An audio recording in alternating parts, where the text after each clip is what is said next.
Passei 30 horas fazendo essa animação de 19 segundos em pixel art. Levei 7 dias para terminar. Postei no YouTube Shorts, Instagram Reels e em outras redes. E o padrão foi quase o mesmo em todas. Ela foi fraca. Aí eu voltei para essa peça pensando uma coisa bem simples. Será que o problema era a animação?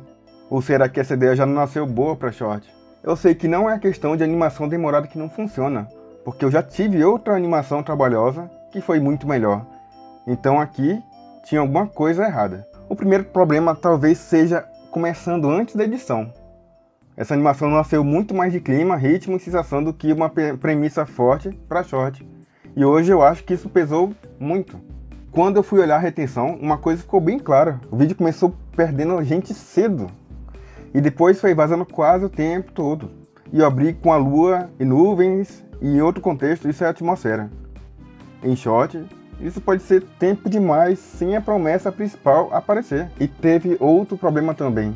O título prometia 30 horas, mas o vídeo entregava quase só o resultado final. Faltou contraste, faltou mostrar a melhor subida e não só o topo da montanha. E essas 30 horas também não foram só 30 horas boas. Eu comecei isso sem storyboard. Então várias decisões que deveriam estar resolvidas antes, eu fui descobrindo no meio.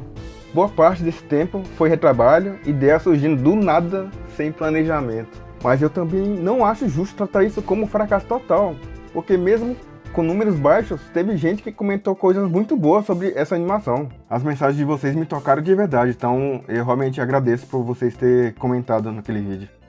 Então hoje a minha leitura é mais ou menos esta. Acho que ela não é uma peça ruim, mas provavelmente uma peça ruim para o formato de short. E ir mal em números não é a mesma coisa que ninguém ter sentido nada vendo isso. O problema não é só eu ter gastado 30 horas nisso, foi gastar esse tempo todo numa peça que no fim não deixava claro rápido porque alguém deveria continuar vendo. Eu quero uma resposta sincera de vocês.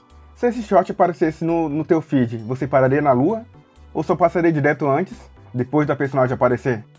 Hoje eu vejo isso menos como um short que flopou, mas como um lembrete caro que se fosse sozinho não cria um short forte. Então veja a animação finalizada na íntegra.